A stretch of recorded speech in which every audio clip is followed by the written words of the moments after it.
जगदाधार ओम जगदाधार सर्वदेष्टान धात्रे नमः। सर्वेष्ठान धात्रे नमः। ओम जगदाधार ओम जगदाधार सर्वदेष्टान धात्रे नमः। सर्वेष्ठान धात्रे नमः। ओम जगदाधार ओम जगदाधार सर्वदेष्टान धात्रे नमः। सर्वेष्ठान धात्रे नमः। सच्चिदानंद भगवान की जय। सतगुरुदेव भगवान की जय। सत्य सनातन धर्म की जय।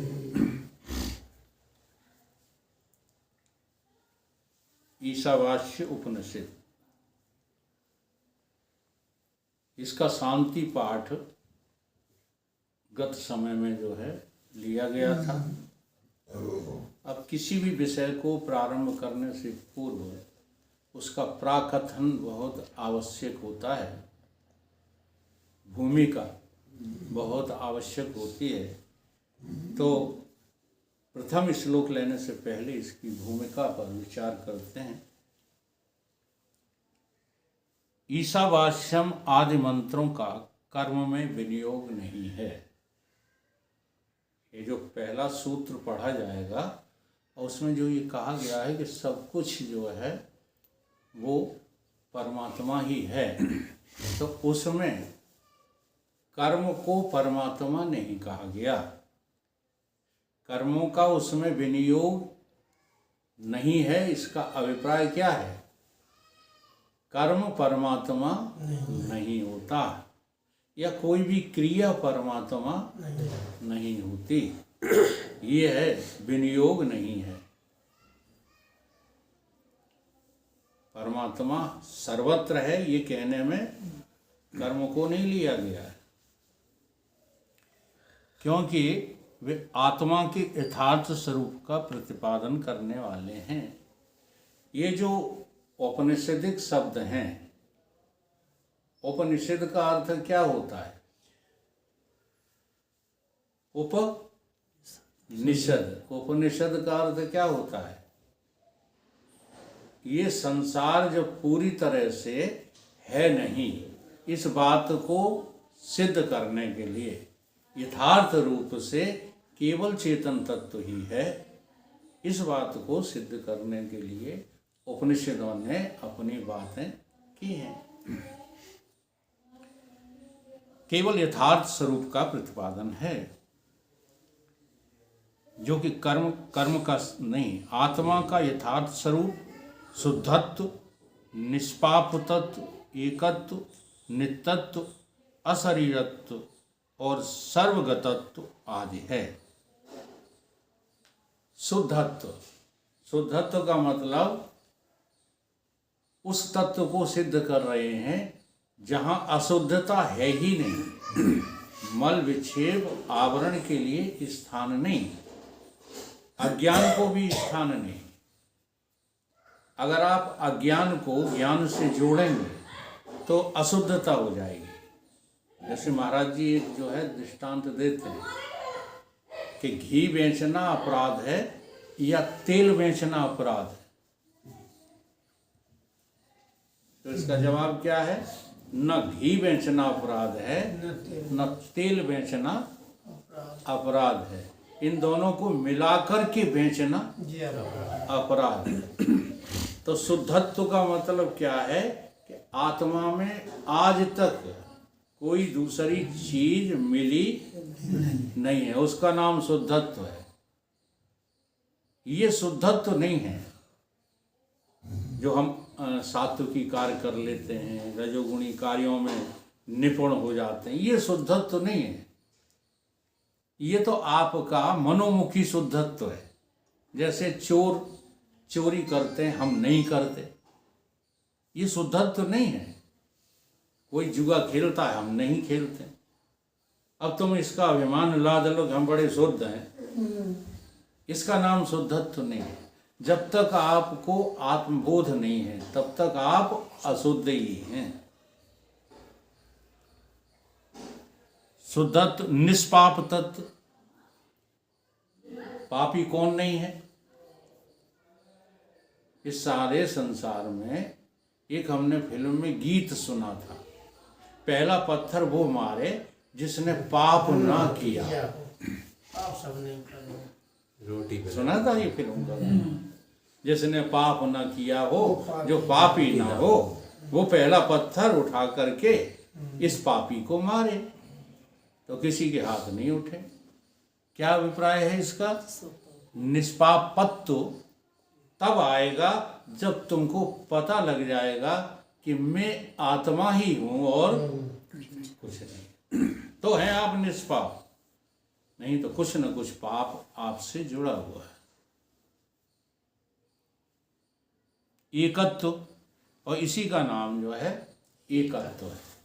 एक वो नहीं है जो बट जाए, एक वो नहीं है जो कहीं शामिल हो जाए, जो बट जाए, किसी से जुड़ जाए, वो एक नहीं होता। एकत्व का अर्थ होता है अविभाज्य। आपका आत्मा न किसी से मिला है न किसी से बटा है, ऐसा पता लग जाए। नित्यत्व, उसी का नाम नित्यत्व है। सारा जो है ब्रह्मांड अनित्य है एक आत्मा को छोड़कर। अशरीरत्व, जो शरीर नहीं है वो अशरीरी है। सारे शरीरों में अशरीरी एक है, ये बात हमको समझना है। अब इतने शरीर बैठे हुए हैं, है ना? अब हम और सब आप एक हैं, तो काय से एक हैं? शरीरों से नहीं, आत्मा से एक है। आत्मा एक ही है। इसलिए आत्मीय जो प्रेम होता है उसी का नाम प्रेम कहा गया है। बिंदु जी ने जो कहा ना है, प्रेम जगत में सार और कछु सार नहीं, मन कर ले आत्मा से प्यार। आत्मा से प्यार का अर्थ क्या है? ये बड़ा गहन विषय है। जब आप अपने को आत्म देखोगे तो और जितने भी हैं संसार में जड़ चेतन जग जीव सबको है। तुमने यदि आत्मा का ज्ञान कर लिया तो और सब बाकी सब कौन है? आत्मा। देखो आत्मा देखना, कितना उच्च कोटि का कार्य है। सामने पत्नी बैठी हुई है और मुझे आत्मा देखे जाए तो पत्नी है? नहीं। कौन है? बोलो। आत्मा ही तो है।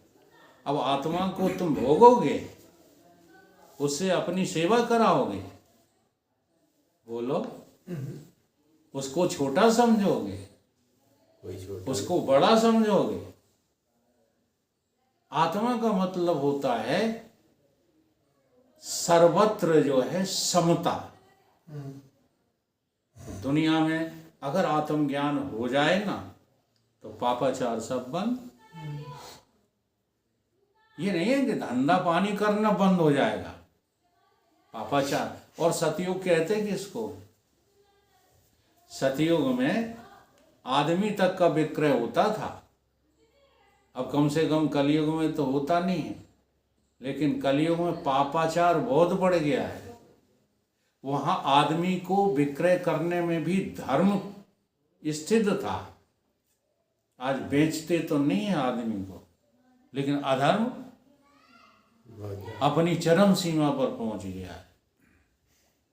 तो जब हम आत्मा देखते हैं तो जो भी कार्य करते हैं ना, उसमें फिर अधर्म हो नहीं सकता।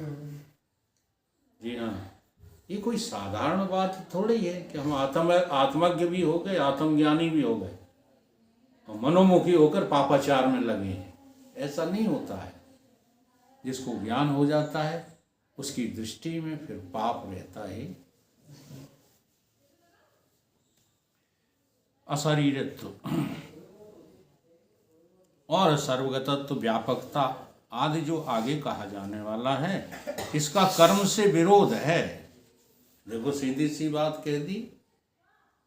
अगर आत्मा हो तो फिर कर्मों में नहीं फंसोगे, और कर्मों में फंसे हो तो तुम्हें अभी आत्मा का छींटा भी नहीं है। आत्मा के ऐसे लक्षणों वाला यथार्थ स्वरूप उत्पाद विकार आप्य और संस्कार और विनाश से, इनसे जो है उसका कोई वास्ता नहीं होता। ये सब कर्म के फल होते हैं। ये सब क्या होते हैं? उत्पाद। कोई चीज़ तुम पैदा कर रहे हो, ठीक है, हम पैसा पैदा कर रहे हैं या हम गेहूं पैदा कर रहे हैं, तो जो तुम पैदा कर रहे हो उससे आत्मा का कोई संबंध नहीं है। प्राप्य आपे का पैदा करने के बाद प्राप्त करना किसी वस्तु, आत्मा का कोई संबंध, प्राप्त हो या ना हो आत्मा को क्या फर्क पड़ता है। उत्पाद्य, प्राप्य, आप्य और संस्कार, फिर उसका तुम संस्कार करते हो, उसमें विकार पैदा हो जाते हैं, तो आत्मा का कोई, इसलिए आत्मज्ञानी सर्व सुखी होता है, उसके अंदर दुख का कोई प्रश्न ही नहीं, चाहे सारा संसार लुट जाए मिट जाए उसे क्या फर्क पड़ता है। आत्मज्ञानी की स्थिति समझाने के लिए एक दृष्टांत दिया जाता है कि एक आत्मज्ञानी संत, परमहंस संत एक नगर में गए, तो वहाँ पर जो है छत पर जाकर बैठे थे। उसी समय भूकंप आ गया, तो सारे महल दो महल गिरने लगे तो सब लोग भागने लगे। भूकंप आता है तो मकानों में से निकल कर लोग भागते हैं, पर संत वहीं बैठे रहे। भूकंप शांत हो गया, तब लोग कहने लगे आकर के, भाई संत की बड़ी भारी महिमा है। देखो, जो आत्मज्ञानी होते हैं ना, वो प्रशंसा में फूलते नहीं हैं, बल्कि उनको ऐसा लगता है कि जैसे हमारे ऊपर ये बोझ डाल रहे हैं प्रशंसा करके। तो लोगों ने कहा कि संत न होते जगत में तो जल जाता संसार, आग लगी आकाश में झरझर पड़त अंगार, वो संत न होते जगत में तो जल जाता संसार। तो संत को ये बात जो अच्छी नहीं लगी का मतलब ये सच है ही नहीं। तो वो क्या बोले, वो बोले ना आग लगी आकाश में ना झरझर पड़त अंगार, अपनी अपनी आग में ये जला जात संसार। तो जब कोई दुख आए, जब कोई सुख आए तुम्हारे जीवन में और तुम आत्मज्ञान की चर्चा में फंसे हुए हो, तो उस समय निर्णय क्या लेना चाहिए कि ये जो आया है वो झूठा है, उसमें सच्चाई बिल्कुल नहीं। संपूर्ण उपनिषदों की परिसमाप्ति आत्मा के यथार्थ स्वरूप का निरूपण करने में ही होती है। इसलिए गीता, श्रीमद् भगवत गीता और मोक्षदायी जितने भी ग्रंथ हैं, उनमें केवल यथार्थ का ही तात्पर्य है, वो यथार्थ ही बताते हैं। तुम गीता को पढ़ करके कर्मों में लग जाते हो, तुम गीता का कुछ भी जानते नहीं हो। वो बड़ा विचित्र ग्रंथ है। गीता को पढ़ करके ज्यादातर लोग जो है कर्मवादिता की बातें करने लगते हैं, जबकि ये यथार्थ का वर्णन है। गीता यथार्थ का वर्णन, यथार्थ माने आत्मा, आत्म तत्व का वर्णन कर रही है गीता, न कि कर्मों का वर्णन कर रही है। वो यथार्थ के लिए ये 3 प्रस्थान त्रय हमारे ग्रंथों में दिए गए, ब्रह्मसूत्र, श्रीमद् भगवत गीता और उपनिषद। ये प्रस्थान त्रय है। इनको पढ़ने और समझने के बाद आप आत्मज्ञानी हो ही जाएंगे। अतः आत्मा के सामान्य लोगों की बुद्धि से सिद्ध होने वाले अनेकत्व, कृतत्व, भोक्तत्व तथा अशुद्ध तत्व, पापत्व को लेकर के कर्मों का विधान किया गया। किन लोगों के लिए? साधारण लोगों के लिए। जी हाँ, ये दुनिया में साधारण लोग ज्यादा हैं कि असाधारण? साधारण ज्यादा हैं, साधारण लोग ज्यादा। साधारण लोगों के ही लिए कर्म की और उपासना की बातें कही गई हैं। असाधारण व्यक्ति जिसने ठान लिया है कि मुझे इसी जन्म में मुक्त होना है, वो कर्म और उपासना की बातों में नहीं फंसते। जैसे एक महात्मा जी हैं, आजकल बहुत प्रसिद्ध हैं, प्रेमानंद। तो वो यही बात तो कहते हैं। वो ये कहते हैं कि ज्ञान का समावेश ज्ञान की जो है परिसमाप्ति वहाँ पर होती है जहाँ तुम जो है कर्म और उपासना के बंधन से छूट जाते हो। अगर नहीं हो रही है तो उनको यहाँ से हटाना भी नहीं चाहिए, इसलिए उनका पक्ष ज़्यादातर भक्ति का रहता है। ऐसा नहीं है कि संतों को पता नहीं रहता, कुछ पता तो है लेकिन वो जानते हैं। हाँ, अलग अलग सिद्धांत के संत होते हैं, वो जानते हैं कि ज्ञान की बात कोई सुनने वाला तो है नहीं, इसलिए इनको यहीं लटकाए रहो। यहाँ लटके रहेंगे तो कम से कम आचरण तो शुद्ध हो जाएंगे। इसीलिए मैं कहता हूँ कि ज्ञानी जितना बिगड़ा है हिंदुओं में, उतना कोई नहीं बिगड़ा। ज्ञान की पुस्तकें पढ़ ली, आचरणहीन हो गए। तो ज्ञान जो है चौपट भी करता है और ज्ञान तारता भी है। कर्माधिकार के ज्ञाताओं का भी यही कथन है, जो कि पुरुष ब्रह्म तेज आदि दृष्ट और स्वर्ग आदि अदृष्ट कर्म फलों का इच्छुक है, और मैं द्वजात हूँ तथा कर्म के अधिकार सूचक कानेपन कुबेरपन आदि धर्मों से युक्त नहीं हूँ, ऐसा अपने को मानता वही कर्म का अधिकारी है। अतः कर्म के अधिकारियों का जो है क्या है, जिसको कुछ न कुछ दृष्ट और अदृष्ट भोग चाहिए, उनका कर्म में ही अधिकार है। कर्म कहो या उपासना कहो, उपासना और कर्म दो चीजें नहीं है। उपासना में भी भक्ति में भी कोई न कोई क्रिया होती है, इसलिए वो भी कर्म की ही श्रेणी में आते हैं। अतः ये मंत्र आत्मा के यथार्थ स्वरूप का प्रकाश करके आत्म संबंधी स्वाभाविक अज्ञान को निवृत्त करते हुए संसार के शोक मोह आदि धर्मों का विच्छेद के साधन रूप आत्मिकत्वाद विज्ञान को ही उत्पन्न करते हैं। इस प्रकार से चतुष्टय अनुबंध का स्थापित होना उपनिषदों के ज्ञान के लिए जरूरी है। वो चतुष्टय अनुबंध क्या है? चतुष्टय अनुबंध अधिकार, विषय, संबंध और प्रयोजन। अधिकार क्या है? अगर आपको मोक्ष की इच्छा है तो आप अधिकारी हैं, और मोक्ष की इच्छा नहीं है तो अभी आप अधिकारी उपनिषद को पढ़ने या सुनने के नहीं हैं। इसलिए मोक्ष की इच्छा जगाने के लिए हमको यत्नशील हो जाना चाहिए। संबंध जो है आपका किससे होना चाहिए? विषय आपका क्या होना चाहिए? प्रतिपादक रूप जो विषय है वो भी आत्मा ही होना चाहिए, कोई दूसरा विषय नहीं होना। संबंध भी आपका किससे होना चाहिए? आत्मा से ही होना चाहिए। ये नहीं है कि जगत के संबंध में तो प्रगाढ़ता बढ़ाते जा रहे हो, वो आत्मा की बातें करते रहते, तो उपनिषद आपकी समझ में नहीं आएगा।